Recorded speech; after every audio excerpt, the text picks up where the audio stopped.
Right, thank you very much again for the organizer for inviting me to give a talk over here. Uh, Before I start, I'd like to do a couple of disclaimers. First of all, I'm not an AI expert. I'm actually a applied mathematicians, a computer scientist, and happen that I'm doing a bit of AI research works. I run the AI Technology Centers at FHKI. So one of the things is that, no, this is, when I was preparing my slides, in fact,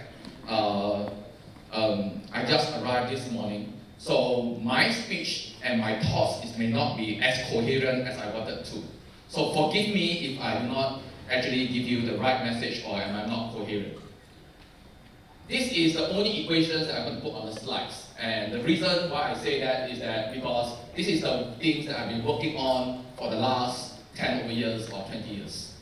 But however, recently with the artificial intelligence arena and been going on, it's been progressed a lot that we actually, as a company itself, we actually invested a lot into this. Now, before I get started with all the things about artificial intelligence, the good thing about today's talks is that as a position, and am I right here, is that I know that I'm between you and lunch, so I could actually cut short the talk as much as possible. And also the good things is that the earlier speakers have actually brought out a lot of use cases. So I do not need actually to bring up a lot of use cases, but I just wanted to share with you some of my thoughts and some of the things that we have been doing. I also want to tell you a little bit here that my talks is a bit biased. When I say biased, is that because recently I just been presented in a couple of conferences. One of them is the AI in Maxon, and the other one is in applied mathematics. So when I do the presentation itself, there's a bit of bias over here. One of the very interesting things that recently in the area of Maxon is that we see a lot of small little devices, or what we call IoT, that's now able to be integrated in a human being. This is a very recent development in MIT, in fact it was last year. There is a small little device that it can almost like the size of a pill, it can swallow it, and then it can measure all the necessary measurement inside your gut. Now as you all will know, that inside our body itself, there's almost like 3,000 over different bacteria. Many of us fall sick or whatever because either we have the wrong bacteria inside our body or whatsoever. So one of the things is that if we could look at our guts itself, we could actually solve a lot of problems. And this is a very interesting thing because these things actually is powered by exit inside our body, right? So with that, we actually have now more devices that are able to go into here.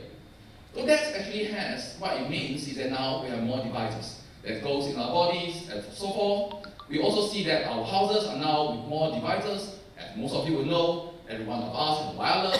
Every one of us has either some devices, your fridge, your microwave, or whatever will have some form of IoT they're able to connect to the internet. The earlier speakers have speaks about industry. And many of us will know that the future industry is very highly automated. If you could see that the manufacturing by the car manufacturer is highly robotics, and what we are doing right here is to improve the efficiency of the manufacturing. Not only that, how are we then able to make use of all the data itself to actually make the process even more efficient? Not just industry itself, you will see that in agriculture itself, you have drones that are looking over the agriculture, looking at identifying where the weak plants is, where all the devices is, disease is, and so forth. Then we're able to make our farming more efficient and much better. So these are things that's happening all over the world. And we all do know that, as the earlier speaker has said, we all do know that we have devices that, and with all the data, we need to have somehow able to analyze them and use them effectively, or else data are just pure data. So we do have one trend that's going on. Devices are there, data are there all the time. Earlier speaker has talked about it, I will not need to talk too much about it. But one interesting thing over here is that the neural networks are actually taken off. Many of us and all of us In fact, the earlier speakers, Samson from IBM, has spoken earlier about the AI winter. Neural networks is not new. Neural networks was, the idea was encapsulated in the late 40s. And that didn't take off because of a couple of things. One of them compute, the other one, of course, is data. But in 2010, the whole thing took off because of a student's postdocs of Jeffrey Hinton's actually won the ImageNet contest by almost a huge margin using deep learning and using GPU to enable the computations. That actually took off and everyone paid attention to it. That is just simply history from there. Every single new neural network was formed. You get better performance, better accuracies, and so forth. So you can see that from image recognition, like ImageNet, pedestrian detections for autonomous vehicles, and many other contests, the neural networks have actually enabled us to do a lot of very interesting things. Now, from there, like I said earlier, the earlier speakers had already talked about all the different applications. Image classification itself allows us to do a lot of things from objects to scene to styles and so forth. So these are simply now the technology itself is mature enough for us to actually implement in the commercial sense. There's still a lot of work to be done. I must say that there's still not research to be done. There's still a lot of research to be done over there. But it is mature enough to actually apply and it can be used in a commercial sense. So for that, you can see that there are all the different type of applications. The different type of applications from face recognitions, to crowd trackings, to vehicle detections, and so forth. All these things are now doable. You have the data, you have the compute power, and you have the algorithms. All these are doable, right? So with that, you actually come up with a lot of AI companies. New startups are springing up every day. You read the news and do not need to talk on it too much. There are also a lot of other things, will be like healthcare, and there's a lot of publications in medical imaging using deep learning and so forth. So you can see that there is a lot of momentum over there. Now, in the medical space, like I said again, I'm a bit biased over that because I just came up from a presentation over there. You see that the medical space is using deep learning tremendously. Doctors, some of these things like the diagnosis, things like treatments and also sometimes you need very specialized technologies, radiologies, and also to look at those images. They spend a lot of time looking at it. A lot of time they make mistakes. And because of that, they're afraid to make mistakes, they actually sometimes overdiagnose. Now, with all these new techniques all coming up, they using deep learning or machine learning, they allow us to actually hasten the pace of the radiologies in diagnosis, new disease or whatsoever, giving a better diagnosis. So there are devices, things will be like these devices where now you can actually implement artificial intelligence or in the simple form machine learning into it, running the medical images and whatsoever and stuff like this. Right. So not just medical images.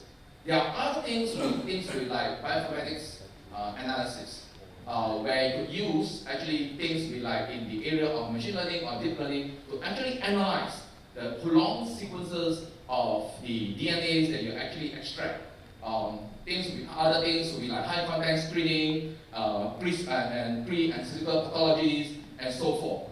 Also, the other things is that you could actually actually do a full analysis of what is a possible spread of disease and things like this. So there are a lot of possibility over there.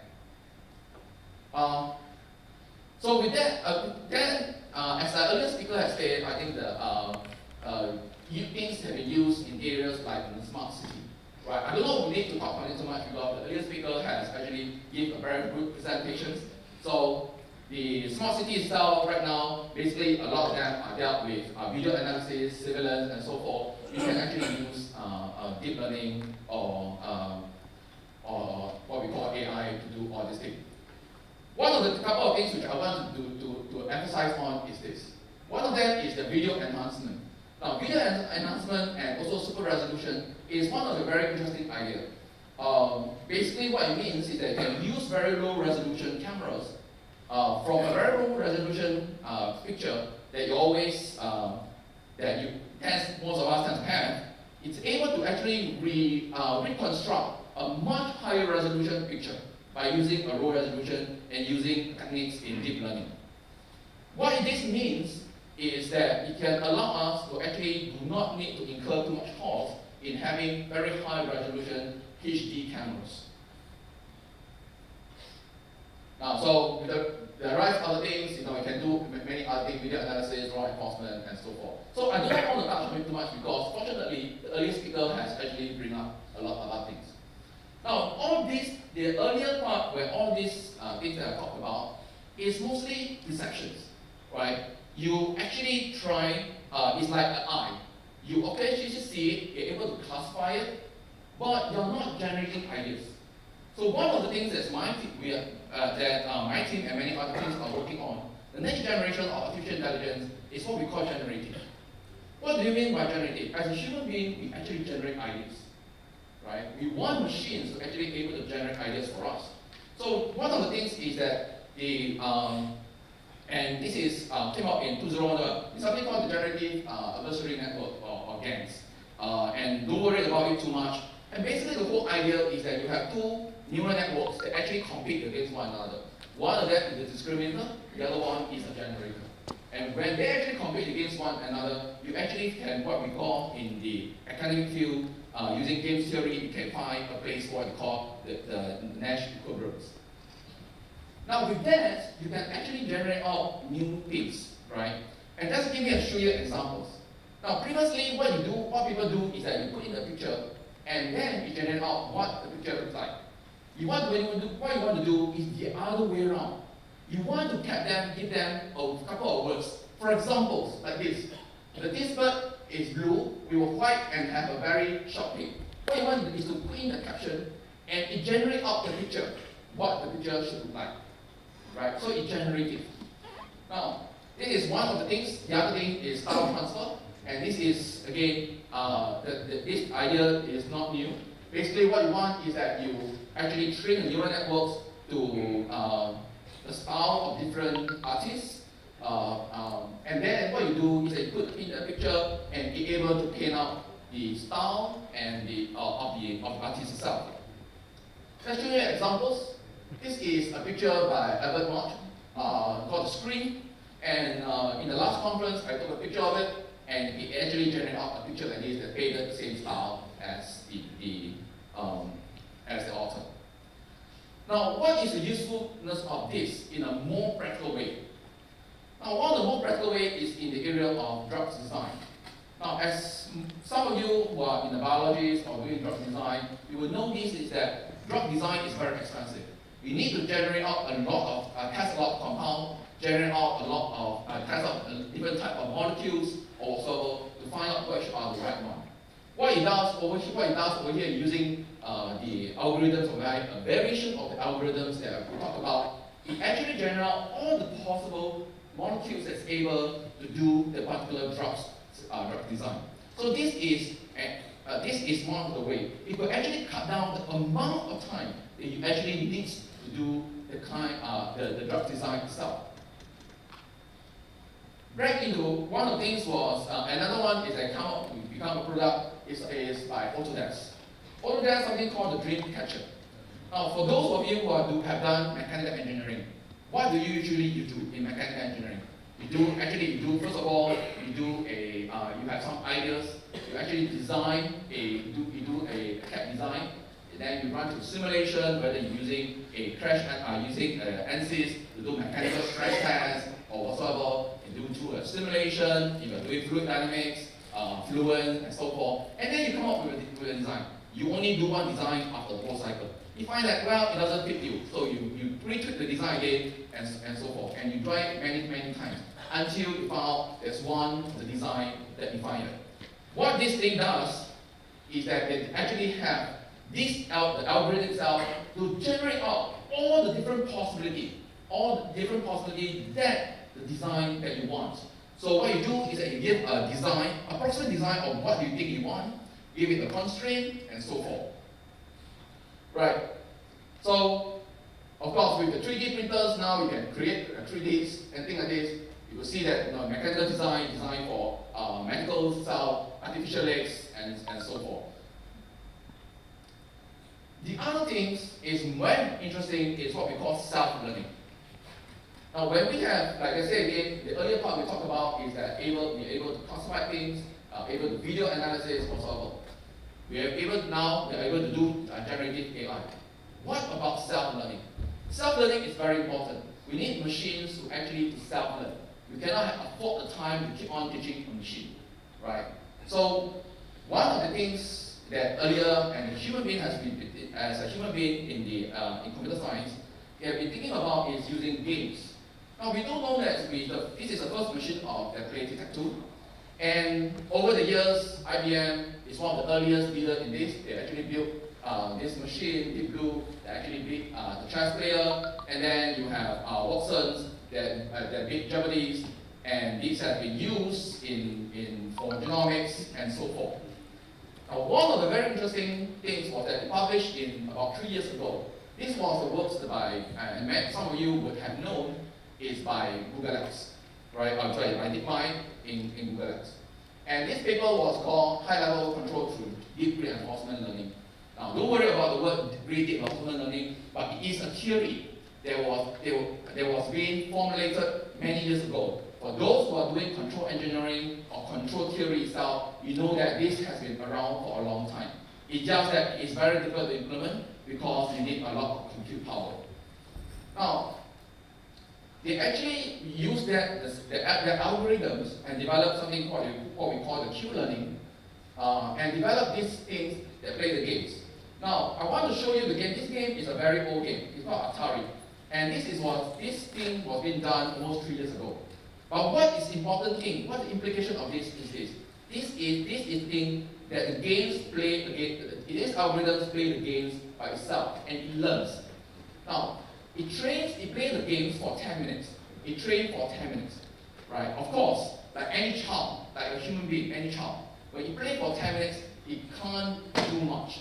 It is like a novice. So it doesn't play very well.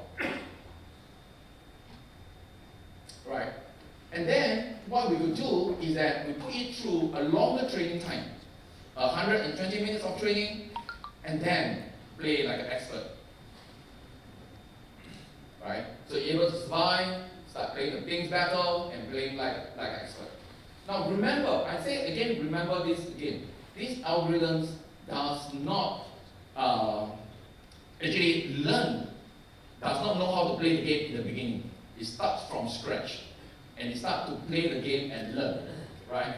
Now, if you put through 240 minutes of training, right, it becomes a level that's much better than a human being. Now, this is basically pretty much of very close to a self-learning type of algorithms. Now, so these algorithms actually transform what we call AlphaGo. So many of you have heard about AlphaGo. That AlphaGo actually comes from this algorithm with a modification, what we call MSTS and whatsoever, and that's what. We do not want to worry about what the algorithm is, but the whole idea is that this thing is based on the trainings, is able to play a role by itself. But one of the very important implications of this game, and some of you will have known if you have analyzed the commentary of this game itself. In one of the games, when AlphaGo beat Mr. Lee in the game itself, the one of the moves it makes, I think was a move number 38 something in the game 3. It was recognized when you move the time, was recognized as one of the worst moves that a person would, player would ever make. And later on, when the game was played, after the end of the game, they will recognize that that was the most brilliant game, most brilliant move that ever made by anyone. No human being has ever thought of that move before. And it was now recorded as one of the most important moves that ever done by any Go game player. So, what is the implication? The implication states that, basically means that, is there a possibility that the game is now that limit algorithm now has more creativity and better than a human being, that is questionable. Now, one of the very interesting things is that the DeepMind guys go further, one step further. They developed a game called AlphaGo Zero.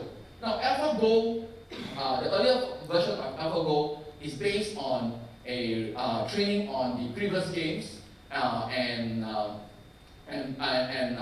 playing against some game itself. In AlphaGo Zero, basically it starts off with not knowing any of the games at all. It creates a game by itself. So what it means is that it creates a copy of itself, it plays the game itself, and continues on to play for a long, long time until it reaches a level where it becomes a master of Go game. So remember that he didn't even look at the previous game at all. Right? So it creates one itself, and then he plays the game itself until it becomes a master level. And the interesting thing is this, because AlphaGo Zero does not have the baggage of all the bad habits of all the previous masters have done, it becomes a better player than AlphaGo master. It beat AlphaGo 70% of the time. So this AlphaGo Zero now, what is it? Again, what is the implication? The implication basically means that now we are able to create algorithms and play against itself and develop better algorithms by itself. So this is the thing. Now what are the usefulness? One of them is the area of robotics. Now, as you guys will know, that training a robot, for those who are doing robots itself, you guys will know that programming a robot is a tough time. These robots are given instruction, not how to program, but given instruction on how to put their red tape into the small little hole. It doesn't tell, we do not want to tell the robot how to put it in. We just tell the robots to put it in. What to do is that the robot will experiment, try and error, just like AlphaGo, right? It's a reinforcement learning. The whole thing about the algorithm is that it has a penalty and reward base. So it will try and try and try until it's able to fit it in. So what is the important thing of this? The whole thing is that in the future, we are now able to do programming of robots. We are able to teach our robots to do certain tasks without us having to explicitly tell them what to do. Just let me go a bit faster because I'm running a bit out of time. So, oops. So one of the things, that's a bit fast. So in order to train faster, one of the things that this is done in Google itself, they actually train a lot of robots. And of course, now you have this, what we call transfer learning. You can transfer the knowledge across from one robots to the next robots, and again, accumulate that. But this is still not good enough. Because if you were to ask or teach a robot, let's say, assuming in the future, in the medical science, if a robot will carry a baby, there's no way you're going to experiment with 100 babies, right? That is not possible. So what you need to do is to be able to run through a simulation. And this is one of the things that we are doing, working on with a couple of other research labs, is to build a simulator for the robots. So in that sense, you can actually train the reinforcement learning on the simulator. And it trains, it will go through 1,000,000 times without breaking anything. Of course, at the end of it, this simulator, this robot still have to go into life, to learn the real environment. But at least in initial stage of learning, it could learn through a simulator and adapt to a certain level of competency. So this is an examples of things. This is an experiment that Autodesk is working on. Is to build a bridge using the generative artificial intelligence. These are autonomous robots that build a bridge across it without any human interventions, right? And these are optimized bridge. If you look at the bridge itself, not like traditional bridge, it is all being optimized in the sense is that use minimal materials with the correct amount of strength and strain. And we can able to build robots by itself. So with the lack of time, I'm going to run through things. One of the things is that we really lack of power is the thing. Earlier speaker, Samson, actually talked about it, and the slide really need a lot of compute power. The neural network itself is growing more and more complex as time goes by. We are building deeper and deeper one and wider one. So this is basically to see over here. So basically what it means is that we do have more and more of this requirement for more compute power. That actually brings us, so this is a, let me just switch off the audio. So this is basically an autonomous vehicle. In order to recognize all the different roads and whatsoever, you need quite a fair bit of compute power. This is a ResNet running at about 7.2 billion operation at only a 2x2x24x2 image of resolutions. That requires a fair bit of computation as we speak. In the car itself, for autonomous vehicles, you roughly need about 12 cameras if you are fully cameras without other devices, other sensors like radar or whatsoever. But you do require a fair bit of data. So there are a lot of companies that actually build out to do this. Luckily for all we know, like earlier speaker said, we do know that they are massively compute, and there are a lot of specialized chips that's being developed. Things like, graph core. In China itself, we have more than 20 different companies that's building different types of artificial intelligence chips and so forth.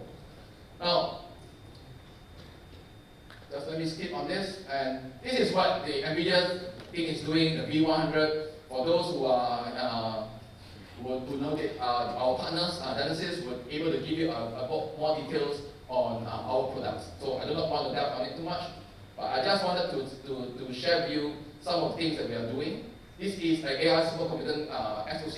This is basically goes into our autonomous vehicles, right? Now the whole idea behind it is that we are able to do all this computation in half precision, or FP16, and in a very quick time. So the rest of them are just performance numbers. I do not need to talk about it too much, but what it means is that with half a performance, it gives you the same type of accuracy. We could actually deliver quite a fair bit of performance, power savings, and also memory usage. Now, so one of the things I want to bring across to you is that in 2020, when LNX was formed, it takes 6 days. 6 days to do the training for the entire image nets, right? Now, 2010 is recently, I just came out from GTC and I landed this morning because of GTC. The machine, DGX2, took 18 minutes to do the same computation. So in less than 5 years, we have almost 500% improvement in terms of compute power. So what this means is now we are able to do all this computation. Right. So with that, I just wanted to show to you that the AI development workflow. This is just simply the whole workflow itself. There are various things, and the rest of them are just ecosystems that NVIDIA's and our partners is working on. So with that, thank you very much.